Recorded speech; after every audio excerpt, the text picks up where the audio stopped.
Welcome to this short video on becoming a highly valuable team player. My name is Carrie Swift and I'm the founder and CEO of Fearless. Fearless is a training company which helps people become confident communicators and fearless leaders to advance their careers and grow the organizations they work for. We have over 50 courses on confident communication in the workplace, including courses on presentation skills, influencing skills, negotiation skills, and many more, including how to become a highly valuable team player. So let's set the context by clarifying what makes a high-performing team. Well, a team is a group of people working towards a shared vision. So first and most important thing is to check that we are aligned on our vision and our goals. And then what we're aiming for is to have a complementary mix of skill sets. And the interesting thing here is that I think when we're leading a team and we're hiring someone, we often quite like to hire somebody a little bit like us because we think, well, I'm doing a good job here. This person's like me. They'll be able to do a good job too. And of course, what we're actually aiming for is a diversity of skill sets, a bit like a football team, the way you have the strikers, the midfielders, the goalie, the defenders. It's the coming together of these different skill sets. That's where the magic is. And we end up in a situation where the whole is greater than the sum of the parts. Our combined knowledge, our creativity as a team, and the way we can learn from each other is much more powerful than us on our own or us working together separately. Google recently did a study looking at what makes their most high-performing teams successful. And interestingly, what they found is that the number one quality these teams had was psychological safety. An environment where people felt like they could speak up, they could share their ideas, they could offer feedback, and they were also able to receive feedback. So how can you help create a high-performing team and you yourself become a standout team player? And the first thing to do is to help your boss or your team leader out by making sure you and everyone on the team has clarity on the shared vision. Because it's surprisingly easy to be bad at doing this as a manager. Often you've got the strategy, you think everybody understands the strategy, and actually they don't at all. So you can say to your boss, to the team leader, can I check I've understood the goals we're working towards so that I can make sure I'm working in alignment with them? And you can share the goals with everybody and you can refer to them regularly, because without continually checking in on the bigger picture and the long-term goals we're working towards, it can be very easy for a team to begin to fragment and for people to go off in different directions. Tip number 2 is to identify where you are best placed on the team. So in any project, we have different stages. We have the direction setting stage. We've got planning, where we're designing processes and systems and deciding who does what. We've got a stage where we're briefing other people, we're delegating, we're managing. We've got the action stage, so the execution and the delivery. And then we've got the finishing stage, the finesse, the completion, and the reviewing the key learnings. Where do you think you are best placed here? Now, my guess is that you probably have a good idea already. But if you don't, and perhaps even if you do, it's still worth doing this quiz to find out what your signature strengths are. So via character.org, do a brilliant quiz to help you identify your strengths. And what's really interesting about this is that they are often not the strengths you thought you had. Because what often happens is that the things that we're really, really good at, that we do innately, come so naturally to us that they just feel like no effort.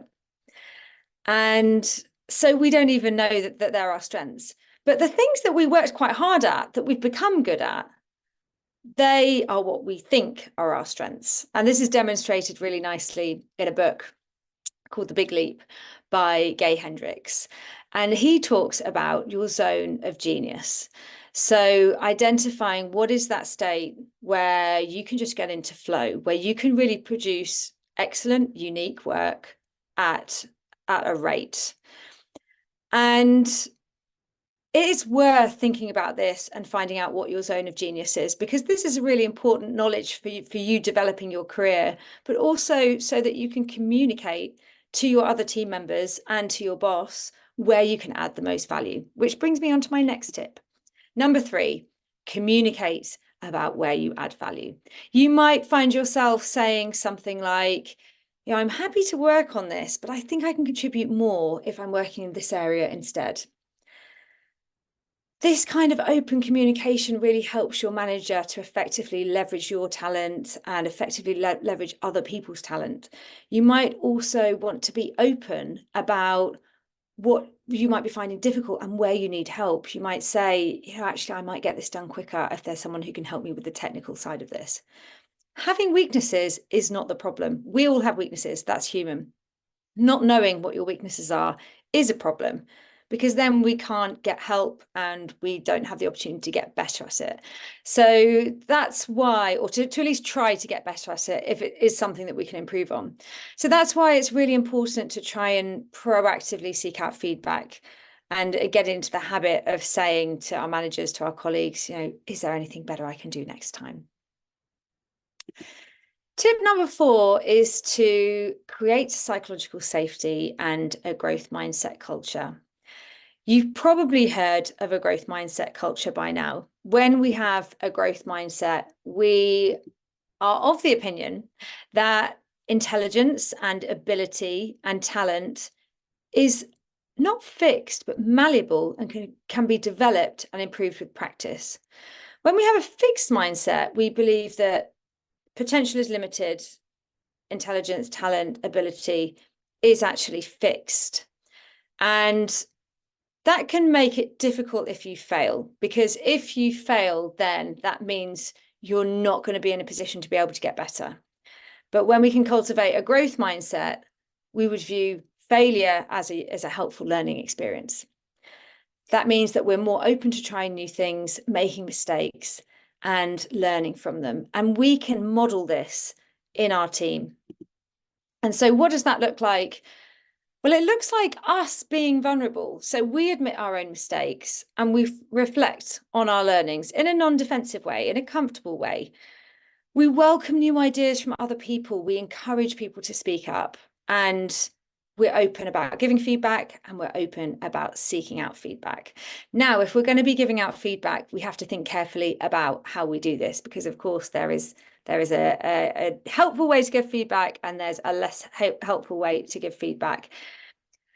And it makes me think of an incident a few weeks ago where I had 2 people give me some feedback about the same issue in a very different way. The first person said to me, Carrie, your proposal has a lot of typos. Are you planning on getting somebody to proofread it?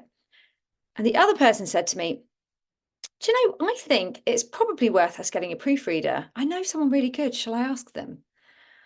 You can imagine how I responded differently to person number 1 and person number 2.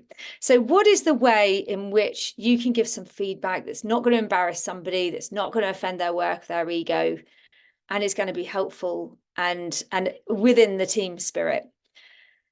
And perhaps you can do that by giving it alongside a piece of positive feedback. Is always a good strategy for that. The other key with feedback is to make sure it's very immediate. We respond better to feedback if we're caught in the moment of, whatever it is we're doing that requires the feedback.